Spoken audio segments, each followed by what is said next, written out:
Hello friends, আমি সুমির রান্নাঘরে আপনাদের সবাইকে স্বাগত জানাচ্ছি। আজকে আমি আপনাদের সাথে শেয়ার করব বাড়িতেই কিভাবে খাস্তা মটরশুঁটির কচুরি বানিয়ে নেবেন, তারই কিছু টিপস আর ট্রিক্স। এই মটরশুঁটির কচুরিটা বানানোর জন্য আমি এখানে একটা বড় থালার মধ্যে নিয়ে নিচ্ছি 1.5 কাপ ময়দা। এবারে আমি এর মধ্যে দিয়ে দিচ্ছি 1 টিস্পুন জোয়ান আর 1/4 টিস্পুন নুন। দিয়ে দিলাম 1/4 টিস্পুন চিনি। এবার আমি ময়দার মাঝখানে এরকম একটু জায়গা করে নিয়ে ময়ানের জন্য দিয়ে দিচ্ছি 1/4 কাপ সাদা তেল। এবার আমি হাত দিয়ে ঘষে ঘষে সব উপকরণগুলোকে খুব ভালোভাবে মিশিয়ে নিচ্ছি, যাতে তেলটা ময়দার সাথে খুব ভালোভাবে মিশে যায়। হাতের মধ্যে একটুখানি ময়দা নিয়ে এইভাবে প্রেসার দিলে যদি এটা একটা এরকম শেপ নিয়ে নেয়, তাহলে বুঝবেন যে ময়দাটাতে ভালোভাবে ময়ান দেওয়া হয়ে গেছে। এবারে এটার মধ্যে আমি অল্প অল্প করে জল মিশিয়ে এটার একটা নরম আর স্মুথ ডো বানিয়ে নিচ্ছি। আপনারা জলটা অল্প অল্প করে মিশিয়ে ডোটা বানাবেন, তাহলে ডোয়ের কনসিস্টেন্সিটা বুঝতে পারবেন। এই মটরশুঁটির কচুরির ডোটা খুব বেশি টাইট হবে না, রুটি করার জন্য যেভাবে আটা মাখা হয় ঠিক সেরকমই এর টেক্সচারটা হবে। প্রায় 15 মিনিট ধরে থেসে থেসে আমি এই ডোটা বানিয়ে নিলাম। এটাতে হাতের খুব ভালো একটা এক্সারসাইজ হয়ে যায়, তাই না? আশা করি আপনারা দেখেই বুঝতে পারছেন যে এই ডোটার টেক্সচারটা কীরকম হবে। এবার আমি ডোটার এরকম একটা গোলা বানিয়ে এর উপর একটুখানি তেল মাখিয়ে দিলাম। এই তেলটা লাগালে ডোটা ড্রাই হয়ে যাবে না। এখন আমি একটা ভিজে কাপড়কে এর উপরে ঢাকা দিয়ে এটাকে 2 ঘন্টার জন্য রেস্টে রেখে দিলাম। আসুন এবার আমরা মশলাটা বানিয়ে নিই। এটা বানানোর জন্য একটা প্যানের মধ্যে আমি নিয়ে নিচ্ছি 1 টেবিল স্পুন গোটা ধনে, আর নিয়ে নিলাম 1 টিস্পুন গোটা জিরে, 1 টিস্পুন মৌরি আর 1/2 টিস্পুন গোটা গোলমরিচ। এবারে এগুলোকে আমি লো ফ্লেমে যতক্ষণ না মুচমুচে হয়ে যাচ্ছে আর একটা সুন্দর সুগন্ধ আসছে ততক্ষণ পর্যন্ত রোস্ট করে নিচ্ছি। আপনারা এই গোটা মশলাগুলোকে লো ফ্লেমে ধীরে ধীরে রোস্ট করবেন, আর খুব বেশি রোস্ট করবেন না, তাহলে মশলাটা তেতো হয়ে যাবে। দেখুন গোটা মশলাগুলো খুব সুন্দরভাবে রোস্ট হয়ে গেছে।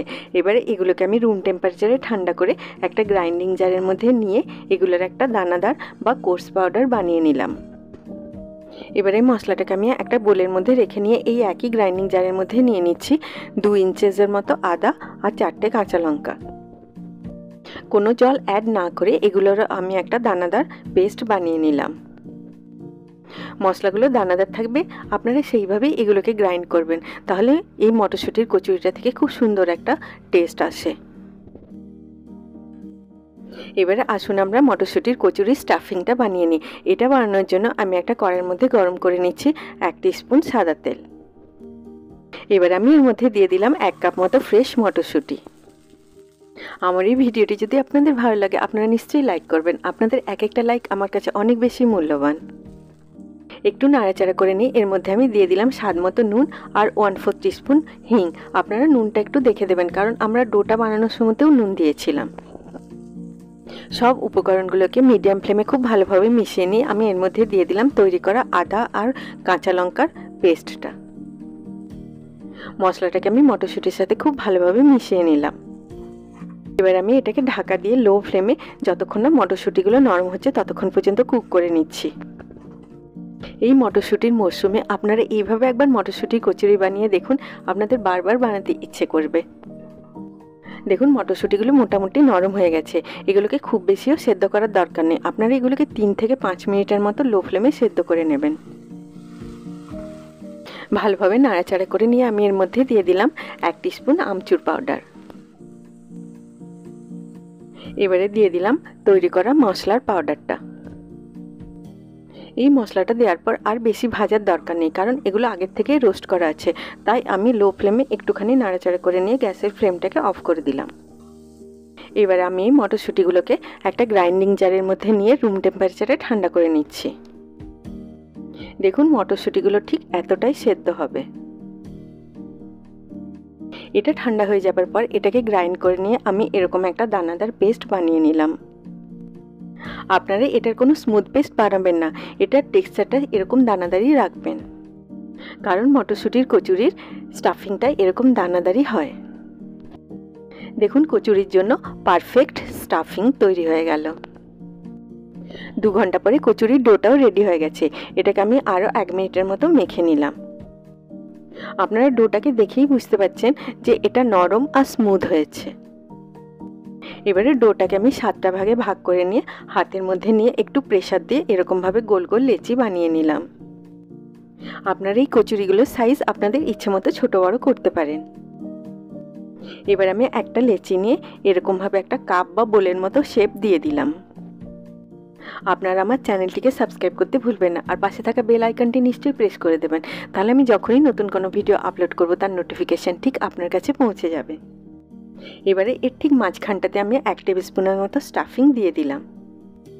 এই স্টাফিংটা একটুখানি বেশি দিলে কচুরিটা খেতে ভালো লাগে, কিন্তু খুব বেশি দিলে কচুরিটা বেলার সময় অসুবিধা হবে। এবারে দেখুন এর কিনারগুলো একসাথে এইভাবে নিয়ে এটাকে আমি সিল করে দিলাম। এই একইভাবে আমি সব কচুরিগুলোকে বানিয়ে নিলাম। এইভাবে আপনারা খুব সহজেই বাড়িতে ঠিক দোকানের মতো মটরশুঁটির কচুরি বানিয়ে নিতে পারেন। কচুরিগুলো বানানোর সময় আপনারা লেচিগুলোর ওপরে এইভাবে একটা ভিজে কাপড় ঢাকা দিয়ে রাখবেন, নয়তো লেচিগুলোর ওপরগুলো ড্রাই হয়ে গিয়ে ফাটা ফাটা হয়ে যাবে। এই একইভাবে আমি সব লেচিগুলোতে স্টাফিং ভরে নিলাম। আসুন এবারে আমরা কচুরিগুলো বানিয়ে নিই। এটা বানানোর জন্য আমি একটা চাকির ওপরে এইভাবে একটুখানি শুকনো ময়দা ছড়িয়ে নিলাম। এইবারে একটা লেচি নিয়ে আমি এইভাবে বেলে নিলাম।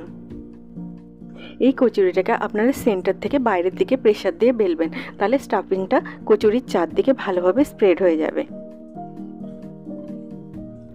দেখুন কচুরির থিকনেসটা ঠিক এতটা হবে। দেখুন এই একইভাবে আমি সব কচুরিগুলোকে বানিয়ে নিলাম।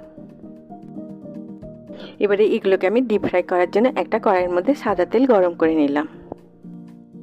তেলটা মাঝামাঝি গরম হয়ে যাবার পরে এর মধ্যে আমি একটা কচুরি দিয়ে দিলাম। তেলটাকে আপনারা খুব বেশি গরম করবেন না, তাহলে কচুরিটা দেওয়ার সাথে সাথে এর বাইরেটা ব্রাউন হয়ে যাবে, কিন্তু ভেতরটা কাঁচা রয়ে যাবে আর এটা ক্রিস্পিও হবে না। এবার আমি মিডিয়াম টু হাই ফ্লেমে এটাকে ধীরে ধীরে ভেজে নিচ্ছি। দেখুন কচুরিটা খুব সুন্দরভাবে ফুলে গেছে।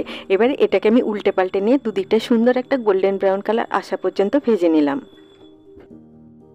কচুরিটা খুব সুন্দরভাবে ভাজা হয়ে গেছে। এবারে এটাকে আমি তেল থেকে তুলে এক্সট্রা তেলটা ঝরিয়ে নিয়ে একটা প্লেটের উপরে রাখা পেপার টাওয়েলের উপর রেখে নিলাম। দেখুন খুব সহজে বাড়িতেই ঠিক দোকানের মতো মটরশুঁটির খাস্তা কচুরি তৈরি হয়ে গেল। এই একইভাবে আমি সব কচুরিগুলো ভেজে নিলাম। এই মটরশুঁটির কচুরিটা গরম গরম আপনারা সার্ভ করুন সস বা চাটনির সাথে, আর তার সাথে 1 কাপ গরম চা। সবাই খুব ভালো থাকবেন। আবার আপনাদের সাথে আমার দেখা হবে আমার নেক্সট ভিডিওতে। Take care.